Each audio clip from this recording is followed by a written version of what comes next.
Hey guys, we're back in Minecraft, back in Nojo's realm. Now I know I said I wouldn't get overly involved in this world, but as more people join the server this week, the spawn village that I previously made got overcrowded, so I went ahead and moved. I've never lived in a straight up village before, and I liked what I did with the spawn village, so when I ran across this village that originally only had 4 buildings, I went ahead and fixed everything up and moved here. Now I live in this house, which I expanded back 3 times the width that it originally was, so it's quite a big house now. I went through the village, and every single tree that's inside my fence, or part of the fence, now has a lantern on it or hanging from it. I think these lanterns are absolutely amazing. They look way better and way more village-like than just the standard torches. So I really, really love those. So we'll go ahead and run into my house here. I have a very makeshift little kitchen. You know, nothing special. It's got a little refrigerator. I have this little downstairs area that goes really far down. You may be thinking, well, what is that? Well, that is actually the end portal. I ran across this village while I was looking for the end, and I thought it was a really good area. So up here I have my bedroom. It's very, very simple. I didn't add too much detail in it, because like I said, I don't want to get overly involved in this world this time. So we'll go ahead and take a look at the map, and as you can see, all my roads and everything, I have a pretty good size property here that I've built a lot of extra houses on. So we'll go ahead and go down here. Originally there was a huge ravine through this place. There was no farmland. I made all this. There actually was a huge rock here that was very square shaped. It didn't look right and it didn't fit in with the world. So I actually came through and just did a shaping, as you guys may have seen before, and I've made a tutorial on it before, how to shape down land to make it look a little bit better with a proper step down. This house over here is one of the original houses. I did change out the beds. I added some bookshelves and lanterns and all that. And then this house right here to the left, that's an original house. There was no well. I built this house here just from different villager designs. And this house has blocks for each type of villager. I'm not 100% sure how the villagers work, but I do know that when they buy certain blocks or interact with certain blocks, they can change what kind of villager they are. Like I said, I haven't looked that fully up, so I have a lot of different blocks around everywhere, so that way they can change into different types of villagers.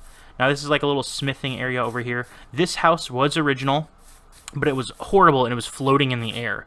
So I built a retaining wall. I added a bunch of trapdoors on the side, little torches and everything. As you can see, I added trapdoors around this building as well. I don't usually use this much trapdoors, but I managed to make it work, I think, and I think it looks pretty good, and it almost looks like a normal, natural village. So we'll go ahead and take a look in here. As you can see, I did the same thing. I swapped out some blocks, changed the beds to different colors, added some lanterns and things. Hopefully my villagers will start breeding up soon. And this was also an original house.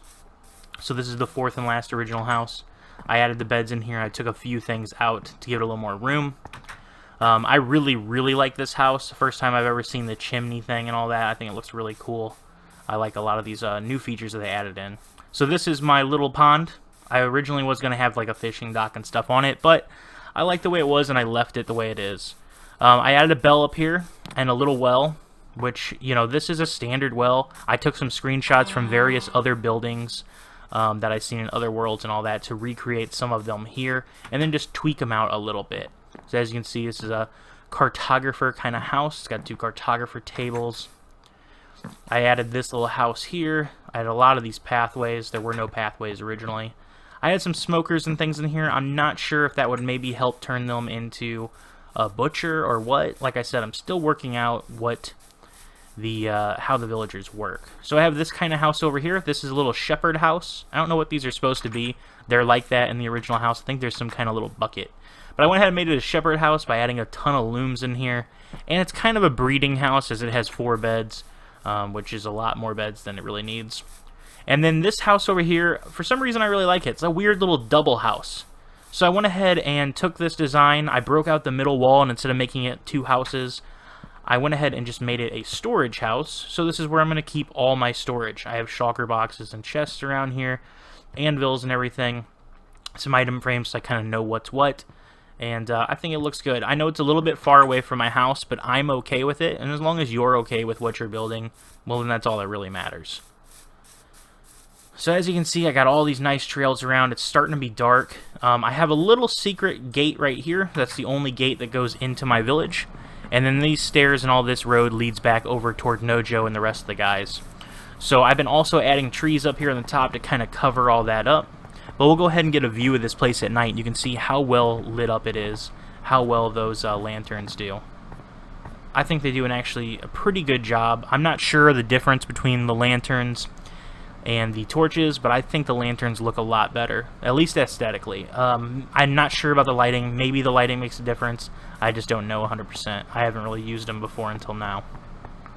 So we'll go ahead and run back down into the village here.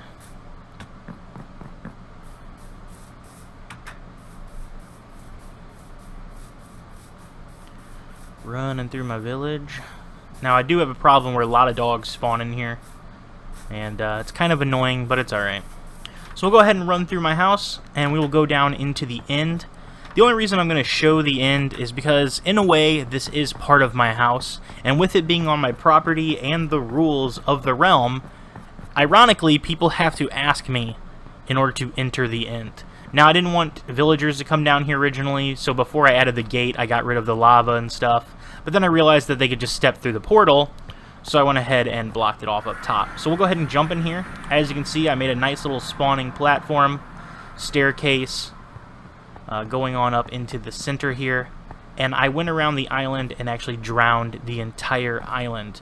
Now, Nojo did help me drown the island, and he also helped me flatten out the center of the area where I wanted the flat spot to be, but I did make all the walls and all that, and I think it looks pretty good. So we have these little overhangs, as you can see, around the fence and stuff, so when the difficulty is turned on, you should have no problem hitting Endermen and them not being able to hit you back. So it's a great way to gather up a bunch of Ender Pearls, and of course I left the fountain in the middle with a more gradual step up than just a straight incline. So this area over here is all 2 blocks tall, so no Enderman can spawn in. Even on the stairs, it's only 2 blocks tall, so it's hard to jump. And then as you can see, it's completely flooded across the top, so no Endermen are going to get on the roof or anything. And this is where our little portal is, so we can throw an Ender Pearl through to head on out deeper into the end. I know it is a little bit hard to see. I tried to look to see if maybe you guys could see how well the island is drowned, but I did drown the entire island. A little bit hard to say, it sounds funny.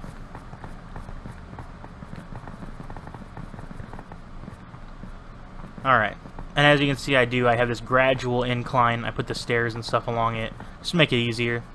So we'll go ahead and head back to my house. And that's it. I mean, that's a quick tour of my house. Like I said, I didn't want to get overly involved in this world, so I made something that I'm happy with, something that is very simple, and it's new for me because I've never truly lived in a village before, and I didn't play long enough to count the spawn village as really living there because I lived underground. It was all blocked off. This is a true house in a village. I have a few villagers, and I'm working on breeding up more, so by the time this video is out, I probably will have a few more villagers in here. But that's going to do it for this video, guys. If you enjoyed it, rate, comment, and subscribe, and I will see you in the next one.